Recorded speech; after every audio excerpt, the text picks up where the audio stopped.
Innovation can happen at any age. That's why Women in Retail Leadership Circle has released its latest report, The New Next Gen: Women Who Have Transitioned Their Careers for Successful Second Acts. This list features 21 fearless women who are reinventing, disrupting, and making an impact, all in their own different ways. Access the report to learn about the career journeys of these inspiring women. You can download the New Next Gen report today at mytotalretail.com/resources.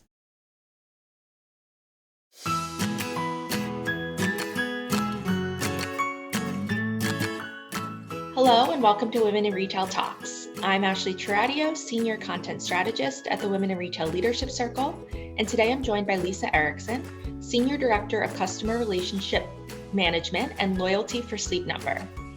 Today we're going to be talking about Sleep Number's loyalty program, how the company pivoted its strategy due to COVID-19, what's next for the company, and much more. So Lisa, thanks for joining me today. Hi, thanks for having me. So I gave a brief introduction, but can you tell us a little bit more about your role at Sleep Number? Yeah, so I am Lisa Erickson, Senior Director of Loyalty and CRM at Sleep Number. I've been with Sleep Number about 10 and a half years. My Sleep Number setting is a 35, and my average Sleep IQ score is a 79. And I lead CRM and loyalty. And what that means is all outgoing customer communications, email, text, and direct mail go through my department, as well as the analytics. And then we also drive the strategy and execution for our Sleep Number Inner Circle Rewards program. So we are responsible for a good share of the repeat and referral business that drives a lot of Sleep Number business. It's about 46% of the chain's sales on an annual basis. So can you tell us more about Sleep Number's loyalty program? Because I think it's so interesting that it's such a big revenue driver when most people don't replace their mattresses that frequently. And maybe tell us too how long the loyalty program's been in place. Yeah, so Sleep Number has always had a program for Sleep Number bed owners. And what that program was just really discounts and referral rewards. When I took the job, I knew that we needed a way to keep our insiders engaged with our brand, because exactly that, people do not buy mattresses every day. They do not buy bedding every day. It's usually an 8 to 10 year cycle. So I wanted to develop an engagement program. So we call it loyalty program, right? That's because of what the industry says. But what I really call it is an engagement program. So one of Sleep Number's goals is to be a beloved brand and to have lifelong relationships. And what our program does is it's something that our insiders can engage with on a daily basis. It is not a spend and get program, although they do get rewards when they spend more with us or when they refer, but it's really about education on health and wellness. We have we put a ton of content out for our insiders to read, which they really appreciate. A lot of exclusive content for them. We have activities in the program where they can answer surveys, and they're either fun surveys or they're actually, surveys with information we want to collect so we can help improve the business. So it's really a two-way street, and our insiders are really loving it, and our engagement rates are really high. So we're really proud of the program. It launched in April of 2017, and it's become a major, you'll hear our CEO talk about it on earnings calls, and it's really become a major driver for Sleep Number. So interesting. So obviously the past year has turned the retail industry on its head. What changes has Sleep Number had to make due to COVID-19?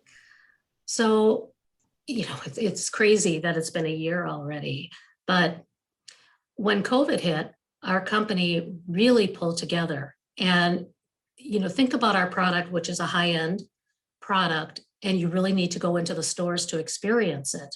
Our digital sales are not that high. People do research on the web, but we really, our secret sauce is getting them to go in our stores and have that awesome store experience. Well, that wasn't going to happen. So we had to quickly figure out, what does that mean for our business? And one of the things we were able to do quite quickly was on the web. We asked asked if people wanted a callback. Would you like a callback from a sales professional? And we didn't know that people, how many people were going to give us their phone numbers, but it became quite large. And now it's this new capability we have where if our stores have to close because of a hurricane or a flood or something, we have a new way to work. And it's really become a big driver for Sleep Number. And we also made a lot of improvements on the web. We have a bed quiz, which helps people, go through the process to understand what bed they would like. That bed quiz then feeds to our retail teams. So when they do call the customers who ask for callbacks, they can talk to them about the results of their quiz. So we really pivoted pretty quickly. The other thing is health and wellness. We were always on the track to become more of a health and wellness brand, but this accelerated that because COVID really highlighted to everybody the importance of sleep, right? Because if you get a good night's sleep, you're going to be able to, if you do get sick, you'll recover faster. If you get a sports injury, you'll recover faster. One of the reasons we have a partnership with the NFL. And COVID forced us to accelerate that. And one of the reasons the Inner Circle Rewards program is so popular is because we provide a lot of that health and wellness content to our insiders, which they're really appreciating. And we had a lot of content regarding COVID and making good choices for their health and wellness. Gotcha. So then looking ahead, what does Sleep Number have planned for 2021 when it comes to customer engagement and loyalty, or maybe with health and wellness, will you keep up with that content? Yeah, health and wellness is the future direction of Sleep Number, and we're there now. And we just launched a new marketing campaign on 3/2, which is all about sleep, recovery, health and wellness, and immunity. So that is here to stay. So our beds are all powered by Sleep IQ, which means all you have to do is sleep, and the bed will tell you what your biometrics are. It'll give you hints on how you can sleep better. And where our company is going is we have Sleep IQ, which is, I believe, the largest database for sleep biometrics in the country. And we have the Inner Circle program. And together, they are a strong engagement play. And our insiders who are active in both are really finding the best benefits for health and wellness. And what we're finding is they're sharing that with their social circles, which is helping our referral business. So one of the things that we just launched in our Inner Circle Rewards program was an easy way to socially share. And we are getting so much user-generated content from these social sharing missions. It's amazing to us, and we're loving it. So interesting. So let's talk a little bit about you as a leader. How has COVID-19 affected the way you lead your team and your leadership style?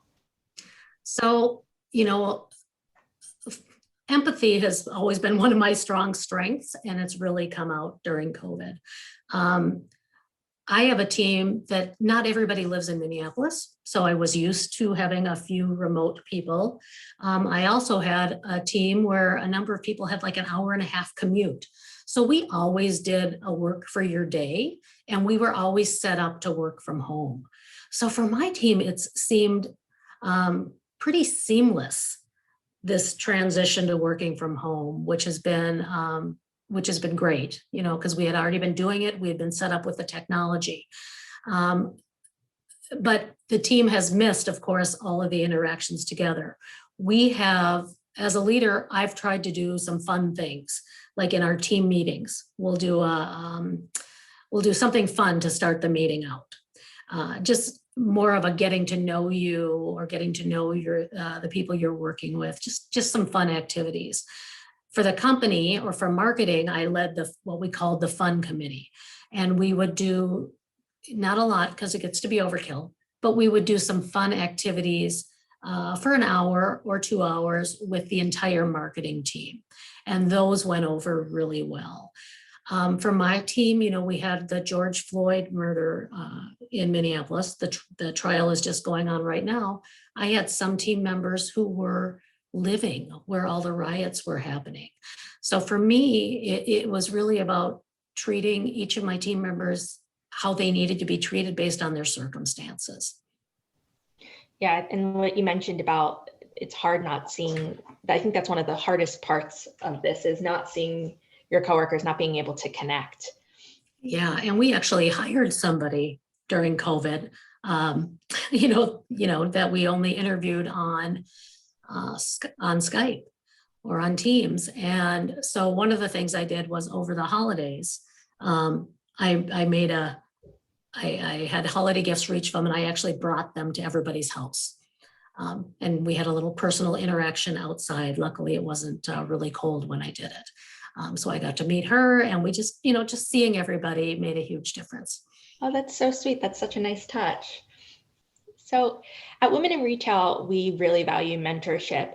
Has mentorship played a role in your career at all? And if yes, how so? So, one of the great things about Sleep Number is we have a lot of women in leadership positions and on our senior team.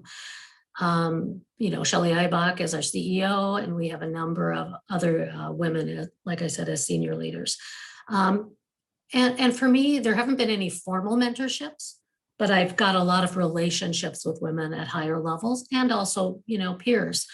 And just the ability to talk to them and run things by them has been awesome. And to watch the way they interact, when they're talking and when they're presenting and around their male peers. So it's been very valuable to have all of these relationships. Since Sleep Number has so many women, do they have any educational trainings available for them or anything like that? Yep. A few years prior to COVID, we started a Women in Leadership group. And this was all women in the company at corporate that were at a senior manager level and up. And we would have monthly meetings. They would bring in speakers to talk to us about different things. Some of them were career development. Some of them were how to get involved in your community, how to get on boards, financial acumen. Sleep Number is exceptionally supportive to help growing, the women of the company. That's great. Well, Lisa, thank you so much for joining me on this episode of Women in Retail Talks and sharing your insight. You're very welcome. It's been fun. Thanks for listening. For more information on this podcast, please check out our podcast channel page at womeninretail.com for show notes. Women in Retail Talks is available on Apple Podcasts, Google Play, Stitcher, and Spotify. Make sure to subscribe on our podcast channel page as well. If you've enjoyed this episode, please take a few moments to rate and review this podcast. Thanks, and until next time, this has been Women in Retail Talks. Meet the 21 women who have reinvented themselves and their careers after the age of 40 in Women in Retail Leadership Circle's newest report, The New Next Gen. Download your free copy of the New Next Gen report today at mytotalretail.com/resources.